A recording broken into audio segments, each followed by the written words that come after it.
अस्सलाम वालेकुम। Hope so you all will be fine. Welcome to physics lecture. आज के लेक्चर में हम जिस टॉपिक को डिस्कस करेंगे वो है टॉर्क और मोमेंट ऑफ अ फोर्स। इसमें से कुछ चीज़ें हमने प्रीवियस लेक्चर में डिस्कस की थी और कुछ कॉन्सेप्ट्स आज डिस्कस करेंगे। टॉपिक आउटलाइंस क्या है? In this topic we will discuss factors affecting torque. हमने प्रीवियस लेक्चर में पढ़ा था कि turning effect of force is called torque और मोमेंट ऑफ फोर्स। तो अब हम देखेंगे ये जो टॉर्क होता है ये किन फैक्टर्स पर डिपेंड करता है, और उसके बाद देखेंगे मोमेंट आर्म और line of action of force. तो वन बाय वन इनको हम स्टडी करते हैं। सबसे पहले है फैक्टर्स अफेक्टिंग टॉर्क।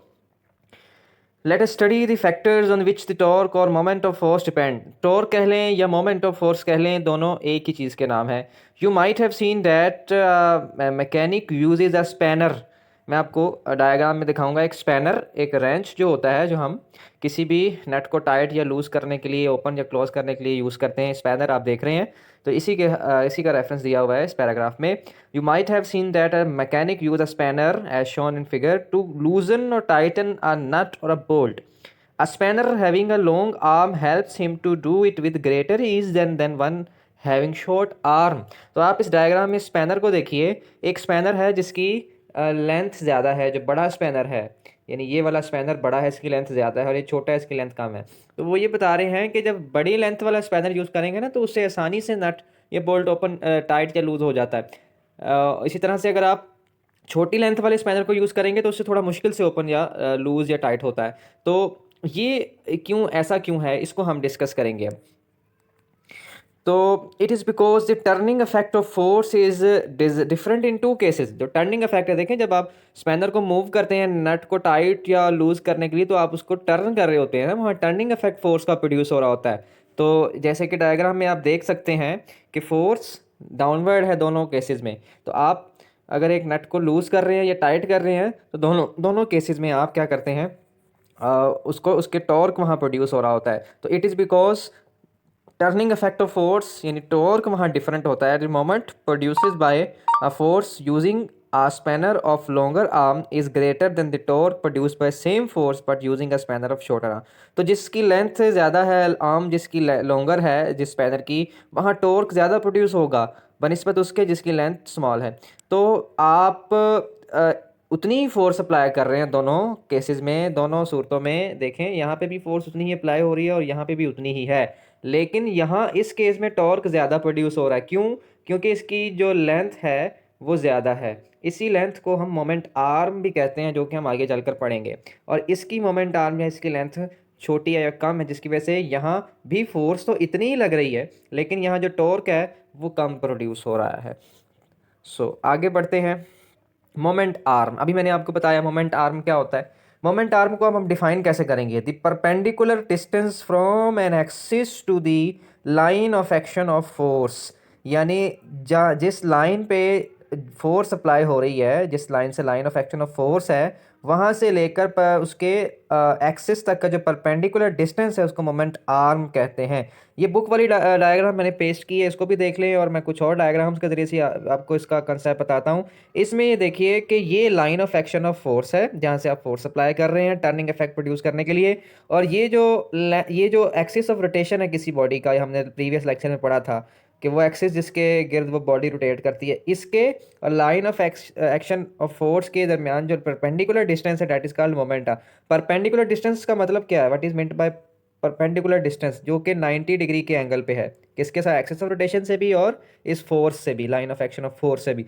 तो perpendicular distance from an axis to the line of action of force is called moment arm. इसकी ये डेफिनेशन आप नोट कर लीजिए, अच्छे से इसको समझिए। उसके बाद कुछ और डायग्राम्स भी हैं जिनके जरिए से मैं आपको मोमेंट आर्म का कॉन्सेप्ट क्लियर करता हूँ। देखिए, ये डोर है। इस डोर को हम अगर हमने ओपन करना है तो हम इसको यहाँ से इस पॉइंट से हम इसको ओपन करते हैं। तो इस पॉइंट से हम इसको ओपन करते हैं, बजाय कि यहाँ से इसको ओपन करने की बजाय।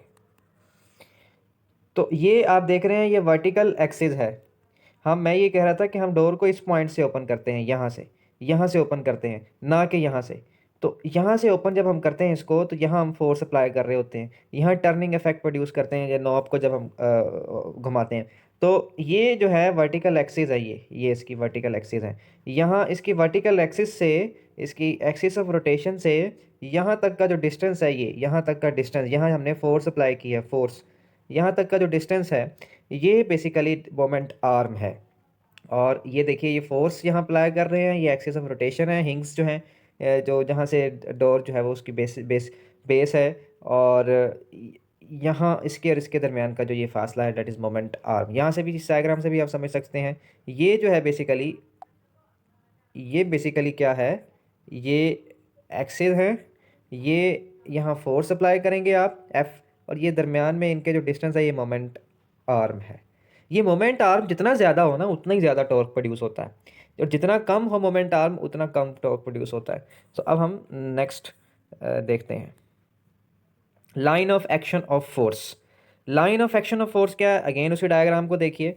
The line along which a force act is called line of action of force. यानी यहाँ से अगर आप फोर्स अप्लाई कर रहे हैं ना, यहाँ पे अगर आप फोर्स अप्लाई कर रहे हैं, ये तो ये लाइन इस यहाँ इसके अलोंग फोर्स अप्लाई हो रही, that is called line of action of force.